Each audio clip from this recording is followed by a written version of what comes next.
আলোচনার নামে উনি আই ওয়াশ করেছেন, এটা কোনো আলোচনা ছিল না।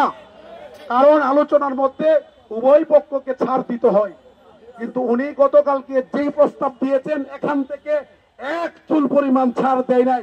সুতরাং উপদেষ্টা মহোদয়, আপনি আলোচনা করেন নাই, আলোচনার নামে আই ওয়াশ করে প্রহসন করেছেন 6 লক্ষ শিক্ষকদের।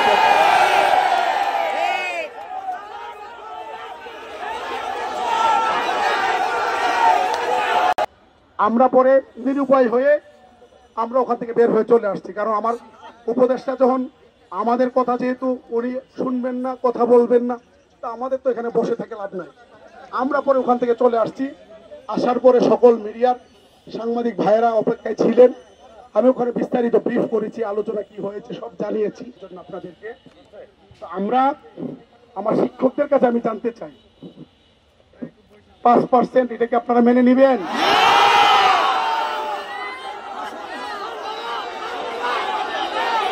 এই সিদ্ধান্ত হাউস নিবে, আমার শিক্ষকরা নিবে, তারা যে সিদ্ধান্ত নিবে এটাই চূড়ান্ত সিদ্ধান্ত হবে। আমরা কোনো সিদ্ধান্ত নিব না। আপনারা যদি বলেন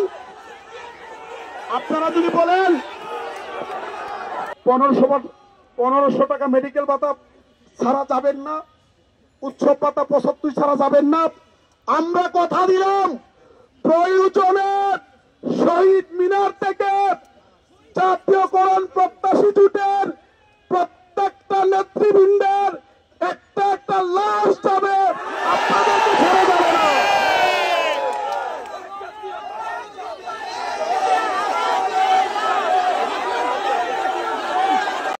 মহোদয়, আপনি আমার 6 লক্ষ শিক্ষক কর্মচারীকে চাকরি থেকে টার্মিনেট করে দেন। আমরা সিএনজি চালাবো, অটো চালাবো, কৃষিতে কাজ করব, মজুরি খাটবো, সন্তানদেরকে নিয়ে ডাল ভাত খেয়ে বাঁচবো। আপনার এই ভিক্ষার চাকরি আমরা করব না। আরেকটি বিষয় বলতে চাই, আমরা আপনাকে সুযোগ দিয়েছিলাম, আপনি সুযোগ নেন নাই। আপনার সাথে যে আলোচনা হয়েছে, যে প্রস্তাব দেওয়া হয়েছে, এই প্রস্তাব আমরা ফিরিয়ে নিলাম। এখন আমাদের যে 3 দাবি ছিল, আমাদের 20% বাড়ি ভাড়া এই মাস থেকে দিতে হবে। কোন হেঙ্কি বেঙ্কি আগামী বাজেট চলবে না। টাকা পয়সা কোথায় থেকে আনবেন এগুলো আমাদেরকে বইলা লাভ নাই।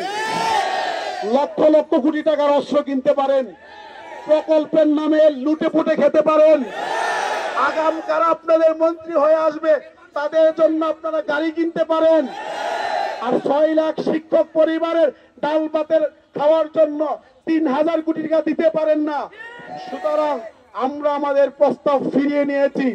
আমাদের 3 দাবি, 20% বাড়ি ভাড়া, 1500 টাকা মেডিকেল ভাতা, 75% উৎসব ভাতা এই মাস থেকে দিতে হবে।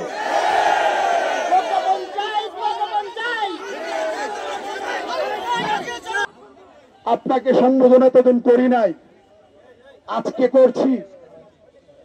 আপনার প্রতি আমাদের আস্থা আছে, শ্রদ্ধা আছে।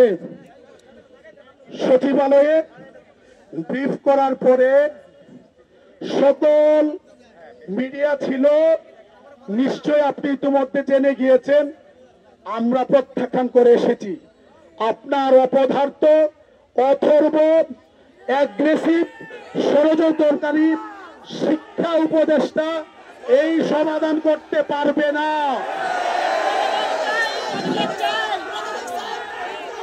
আমরা আমাদের আর কারোর উপর ভরসা নাই। আজকের আলোচনার পরে আমাদের আর কারোর উপর ভরসা নাই। আমাদের এখন একমাত্র ভরসা আপনি। যদি মনে চায় সমাধান করেন, আর যদি না চাই দাবানলের মতো আন্দোলন ছড়িয়ে পড়েছে, নিয়ন্ত্রণ করার প্রস্তুতি নেন। আপনি যদি মনে করেন আমাদের কোনো প্রয়োজন নাই, আপনার সকল বাহিনী পাঠাইয়া আমরা এখানে আছি, আমাদের সবাইকে ব্রাশ ফায়ার করে মেরে ফেলেন। 2টার একটা আপনাকে করতে হবে। হয়তো দাবি মানতে হবে, না হলে ব্রাশ ফায়ার করে আমাদেরকে মেরে ফেলে দিতে হবে। আমাদের কোনো আপত্তি থাকবে না। আমরা 6 লক্ষাধিক শিক্ষক পরিবারের সম্মানের জন্য, মর্যাদার জন্য